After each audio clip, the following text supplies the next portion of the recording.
ఈరోజు కొంతమంది రైతుల పట్ల మొసలి కన్నీరు కాలుస్తున్నారు. ప్రతి విషయాన్ని రాజకీయం చేసి రాద్ధాంతం చేస్తున్నారు. ఆ వ్యక్తులు కొత్తగా వచ్చినటువంటి వ్యక్తులు చేస్తే మనం వినొచ్చు. కానీ మొన్నటి వరకు ఈ రాష్ట్రానికి పరిపాలించినటువంటి వ్యక్తులు, ఈ రాష్ట్రానికి 5 సంవత్సరాలు ముఖ్యమంత్రిగా వెలగబెట్టినటువంటి వ్యక్తులు ఈరోజు రైతుల పట్ల మొసలి కన్నీరు కాల్చడమే కాకుండా మాట్లాడితే అబద్ధాలు, నోరు విప్పితే అబద్ధాలు మాట్లాడి రైతుల్లో అయోమయం క్రియేట్ చేస్తున్న విషయం కూడా రైతులు, ప్రజలు గమనంలోకి తీసుకోవాలి. ఈ ప్రభుత్వం వచ్చింది 14 మాసాలు పూర్తయింది. అనేక సమస్యలు రైతులకు వచ్చాయి. ఈ 14 మాసాల్లో రైతులకి ఏ సమస్య వచ్చినా రైతులు అడక్క ముందే పాత్రికేయుల ద్వారా తెలుసుకున్నా, ఫీల్డ్లో డిపార్ట్మెంట్ నుంచి తెలుసుకున్నా, ప్రజాప్రతినిధుల నుంచి తెలుసుకున్నా, వెంటనే స్పందించి రైతులకి సంతోషపెట్టినటువంటి విషయం ఒక్కసారి మళ్ళీ గుర్తు చేస్తున్నాను.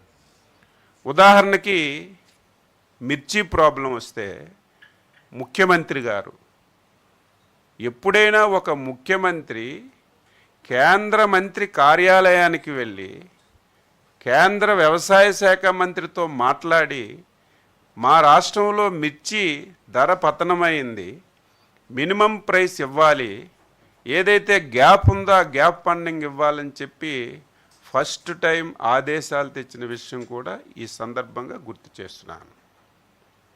రెండవది కోకో. నేను ఎందుకు ఇవన్నీ చెప్తున్నానంటే, రైతులకి ధర వచ్చేటప్పుడు సమస్య ఉండదు, ప్రభుత్వం దృష్టికి తీసుకురారు, హ్యాపీగా ధర వచ్చేటప్పుడు రైతు ఆనందంగా ఉంటాడు.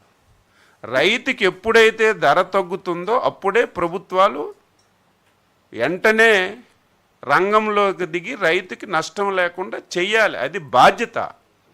ఆ బాధ్యతని గతంలో చేసాం, ఈ 14 మాసాల్లో కూడా చేస్తున్నాం. కోకో ధర గత సంవత్సరం 8 రూపాయలు 10 రూపాయలు వచ్చింది. ఈ సంవత్సరం క్వాలిటీ తగ్గిందని, లేకపోతే ఎక్కడికైతే ఎక్స్పోర్ట్ చేస్తున్నామో అక్కడే విపరీతంగా ప్రొడక్షన్ వచ్చిందని ధర పతనమైతే ప్రభుత్వమే కేజీకి 50 పైసలు ఇచ్చి రైతుకి నష్టం లేకుండా కొంతవరకు సహాయపడి మేలు చేసిన విషయం కూడా ఈ సందర్భంగా గుర్తు చేస్తున్నాను. అదేవిధంగా నల్లబెర్లి మీరు కూడా రాయాలి, పాత్రికేయులు కూడా ఎప్పటికప్పుడు ప్రతిపక్ష పార్టీలు, అందులో ఉన్నది ప్రతిపక్ష పార్టీ అంటే పచ్చి అబద్ధాలు మాట్లాడిన పార్టీ, పచ్చి అబద్ధాలు మాట్లాడిన వ్యక్తి రాష్ట్రంలో ఉన్నాడు. కాబట్టి మీరైనా వాస్తవాలు ప్రజలకు తెలియచేయాలి. ఈ దేశంలో ఎప్పుడైనా సరే నల్లబర్లి ప్రభుత్వం కొన్ని సందర్భాలు ఎక్కడైనా ఉన్నాయా అని అడుగుతున్నాను. లేకపోతే గత 2 సంవత్సరాలు నల్లబర్లి విపరీతంగా ధర వచ్చినప్పుడు ఏ ఒక్క రైతు వచ్చి ప్రభుత్వం దగ్గరికి రాలేదు. ఈ సంవత్సరం నల్లబర్లి విపరీతంగా పండింది, ధరలు పతనమయ్యాయి, తీవ్రమైనటువంటి ఆందోళనతో రైతులు ఉన్నారంటే చాలామంది ఎప్పుడూ లేదండి విధానం. ప్రభుత్వం పొగాక్కున్నటువంటి సందర్భాలు లేవు, వద్దని చెప్పినా సరే ముఖ్యమంత్రి గారు నాకు ప్రథమ ప్రాధాన్యత రైతు, అవసరమైతే 200-300 కోట్లు పోయినా నష్టం లేదని ఫస్ట్ టైం దేశంలో నల్లబర్లి రైతుల నుంచి కొన్నాం. కొని ఇప్పటికే 54 కోట్ల రూపాయలు రైతుల ఖాతాల్లో నిన్నే వేసాం. ఇంకొక 59 కోట్లు వేయాలి. ముఖ్యమంత్రి గారు ఉదయమే ఆదేశాలు ఇచ్చి అవి కూడా ఇమీడియట్గా ఇమ్మని చెప్పారు. ఇది ఇవ్వడమే కాదు, ఇంకా ఎక్కడైనా సరే రైతుల దగ్గర నల్లబల్లి ఉంటే ఇటు ప్రైవేట్ కంపెనీలతోనే కొనిపించండి, లేకపోతే ప్రభుత్వం ద్వారానే కొనండి అని స్పష్టంగా ఆదేశాలు ఇచ్చి కొన్నాం. ఇది ఎక్కడా లేదు. అదేవిధంగా మనకి చిత్తూరు జిల్లాలో మ్యాంగో బంపర్ క్రాప్ వచ్చింది. చాలా సందర్భాలు చెప్పాను, మాట మాటకి మీకు చెప్పవలసిన అవసరం లేదు. విపరీతంగా క్రాప్ వచ్చింది, ధర పడిపోయింది. ధర పడిపోతే కేంద్ర ప్రభుత్వం ఇవ్వస్తాదా ఇవ్వదని తర్వాత సంగతి, ముందే రాష్ట్ర ప్రభుత్వం కేజీకి 4 రూపాయలు పెట్టి చిత్తూరు మ్యాంగో అంతా కొని వారికి డబ్బులు ఇచ్చిన సందర్భం ఈ సందర్భంగా గుర్తు చేస్తున్నాను. ఇక కర్నూలు జిల్లాలో ఉల్లి ఈరోజు గొగ్గోలు పెడుతున్నాడు మొన్నటి వరకు ముఖ్యమంత్రి చేసిన వ్యక్తి. ఒకసారి రికార్డులు చూడండి. 2020లో కూడా ఉల్లి ధర విపరీతంగా పడిపోయింది. 2 రూపాయలు 4 రూపాయలకు పడిపోయింది. కనీసం ఒక రివ్యూ తీసుకోలేదు. కనీసం రైతులు ఏ విధంగా ఇబ్బంది పడుతున్నారో తెలుసుకోలేదు. ఈరోజు నువ్వు ఆ రోజు ఉల్లి రైతు ఇబ్బంది పడేటప్పుడు నువ్వు సాయం చేసి నువ్వు మాట్లాడితే దానికి ఒక అర్థం పర్థం ఉంటుంది. 2020 సంవత్సరం నువ్వు ముఖ్యమంత్రిగా ఉండేటప్పుడు కర్నూలు జిల్లాలో ఉల్లి 2-4 రూపాయలకి ఎవడు కొనక రోడ్ల మీద పడేశారు. మీ పాత రికార్డులన్నీ చూడండి, మీ పేపర్లు చూడండి. ఆ రోజు ముఖ్యమంత్రి ఒక రివ్యూ కూడా తీసుకోలేదు. ఆ వ్యక్తి ఈరోజు వచ్చి రైతులకి ప్రభుత్వం అన్యాయం చేస్తుంది, ఉల్లి ధరల పతనమైపోయి కొనడం లేదని నిస్సిగ్గుగా నిస్సబ్జుగా అబద్ధాలు మాట్లాడుతుంటే బాధ ఆవేదన కలుగుతుంది. ఈరోజు ఉల్లి కర్నూలు జిల్లాలో ఉల్లి పండింది. మీరందరికీ తెలుసు, లేకపోతే మీ పాత్రికేయుల జిల్లాలో ఉంటారు, కనుక్కోండి. ఎప్పుడు ఉల్లి ఆగస్టు నెలలో ఎప్పుడు రాదు, సెప్టెంబర్ నెలాఖరికి ఉల్లి వస్తుంది కర్నూలు జిల్లాలో. ఈ సంవత్సరం వర్షాలు పడ్డాయి. రైతులు ఆందోళన చెల్లి ఇంకొక 30 రోజుల తర్వాత తీయవలసినటువంటి ఉల్లి పంట ముందే తీసేశారు. దీనివల్ల ధరలు పతనమయ్యాయి.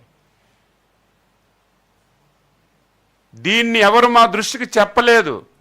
పేపర్లో పడిన వెంటనే, టీవీల్లో వచ్చిన వెంటనే, మా ఆఫీసర్ చెప్పిన వెంటనే ఇలా రకంగా ఉల్లుంది, ఇంకొక 5-10 రోజుల్లో ఈ ధరల వల్ల ఇబ్బంది వస్తుందని ముందే ముఖ్యమంత్రి గారు గత నెల 28వ తారీఖున పేపర్లో వచ్చిన వెంటనే అరైవల్స్ వస్తున్నప్పుడే ముఖ్యమంత్రి గారు మీటింగ్ పెట్టి ఏం చేద్దాం, 6 రూపాయలు 8 రూపాయలు 7 రూపాయలకు పడిపోయింది, ఏం చేద్దామంటే ఫస్ట్ టైం ఉల్లికి మినిమం సపోర్ట్ పై 12 రూపాయలు పెట్టిన ప్రభుత్వం చంద్రబాబు నాయుడు ప్రభుత్వం, ఎన్డీఏ ప్రభుత్వం. గర్వపడి చెప్తున్నా.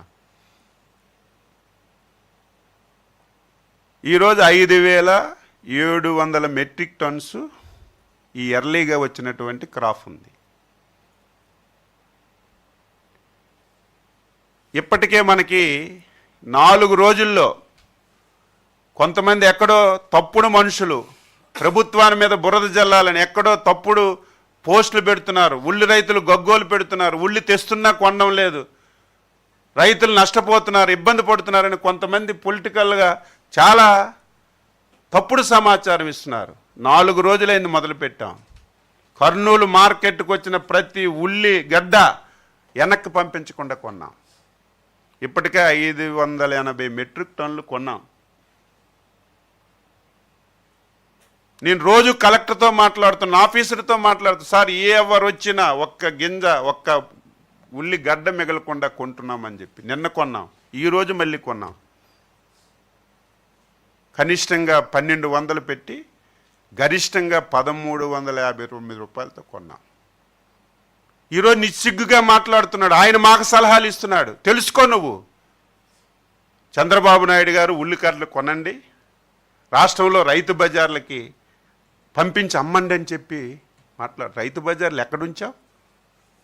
చంద్రబాబు నాయుడు గారు బ్రహ్మాండమైనటువంటి ఒక వ్యవస్థను తయారు చేస్తే 5 సంవత్సరాలు రైతు బజారు వ్యవస్థని పూర్తిగా చిన్నాభిన్నం చేసి మొత్తం రైతు బజార్లన్నీ నాశనం చేశావు. మళ్ళీ మేము వచ్చిన తర్వాత స్ట్రీమ్ లైన్లో పెట్టి ఈరోజు కర్నూలు నుంచి ఉల్లి కొని ఈ రాష్ట్రంలో అన్ని రైతు బజార్లకి పంపించి రైతుకి నష్టం లేకుండా ఉల్లి కొంటుంటే హర్షించవలసింది పోయి మేము ఇచ్చింది ఎక్కువ అని చెప్పడం లేదు, రైతుకి సంతోషం ఉందని చెప్పడం లేదు.